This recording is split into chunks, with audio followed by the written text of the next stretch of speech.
j'ai eu 4 jours de délivrance et 2 jours de coma. De coma spirituel. Enfin, mon âme n'était plus là. Je respirais, j'étais là, à côté de mes proches, mais moi j'étais partie. Ce que Dieu, en tout cas, m'a fait grâce de voir, c'est que j'étais dans mon cercueil. J'ai vu ma tombe, j'ai vu que j'étais dans le cercueil, et à un moment donné, j'ai été propulsée dans la galaxie, l'espace. J'ai vu quelques étoiles.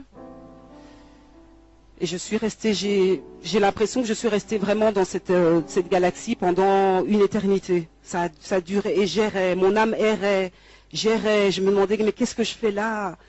Qu'est-ce qui se passe? Et il faisait noir. Il faisait noir. Et après ce que j'ai vu les ténèbres, donc une nuée très sombre. Et une nuée et la lumière en fait. Donc j'ai compris par la suite parce que j'entendais des voix.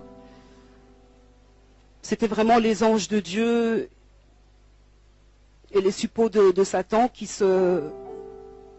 pas négocier parce qu'on ne négocie pas avec Dieu, mais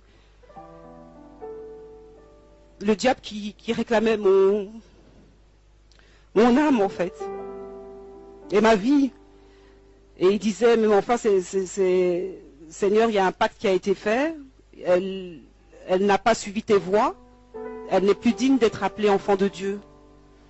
Donc elle est devenue mon enfant, donc voilà, il faut nous la laisser. Donc c'était vraiment comme s'il y avait un combat spirituel entre les ténèbres et la lumière. Et à ce moment-là, je sais pas, un esprit démoniaque m'a pris et m'a demandé si j'étais prête. Et il m'a dit, regarde en bas, là-bas, le trou noir que tu vois, on va y descendre. Et là, j'ai commencé à crier. Et je criais réellement, puisque ma sœur m'a dit par la suite, quand j'ai retrouvé mes esprits, que Dieu est vraiment grand et il a tout fait. C'était vraiment sous son contrôle, parce que la manière dont tu criais, c'est pas possible qu'on n'ait pas eu des voisins qui sont venus à la maison pour réclamer des tapages nocturnes en plus, puisque ça se passait la nuit. Et donc cet esprit démoniaque m'a précipité dans le trou. Et en fait, j'ai vu de la terre, on descendait vraiment les profondeurs de la terre. J'ai vu beaucoup de terre et il faisait noir et je criais, et il faisait noir. Et au plus on s'enfonçait, au plus je criais. Et puis à un moment donné, on s'est arrêté, comme dans une espèce d'ouverture, comme dans une grotte. Et là, l'esprit m'a dit, est-ce que tu es prête? Parce que ici, c'est l'enfer. Et on va commencer à prendre... Je suis vraiment désolée. Hein. Et il m'a expliqué qu'il y avait 7 niveaux en enfer. Et que là, on allait commencer au premier niveau. Donc il m'a amené au premier niveau. Moi, je fermais les yeux et je disais non, non. Et je criais au Seigneur. Je disais Seigneur, Seigneur, non, pardon pour ce que j'ai fait. Je me repentais. Et l'esprit démoniaque me disait c'est trop tard, c'est trop tard. Voilà, ça c'est le premier niveau. Et là, j'ai vu des bêtes horribles comme des serpents, des scorpions, enfin des bêtes qui sont même pas, qui n'existent pas sur cette terre. On est descendu au deuxième niveau. Il m'a dit voilà, ça c'est le deuxième niveau. Moi, toujours en train de crier non, je veux pas, Seigneur, Seigneur, libère-moi. On est descendu au troisième niveau. Et au troisième niveau, il m'a montré une personne qu'on châtiait en fait.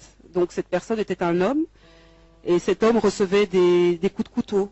Et à chaque coup de couteau qui transperçait son cœur, il ne mourait pas.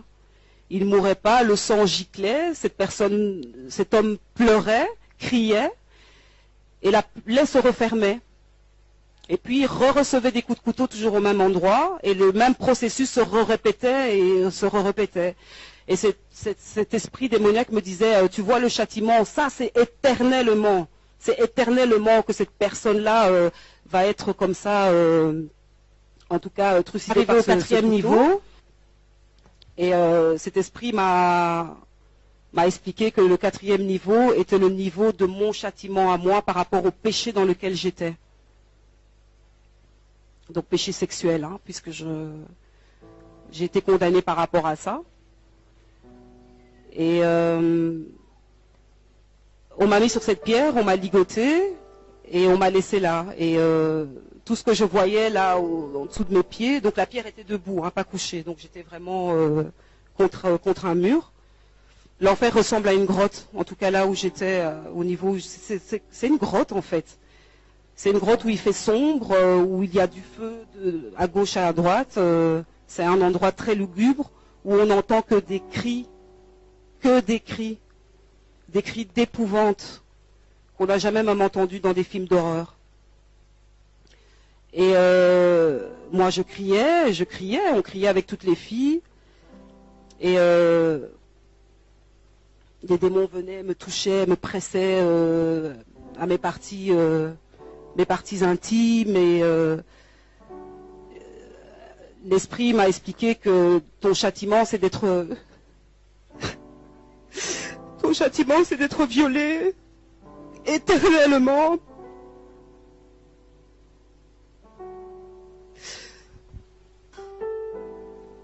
Et naissaient des enfants de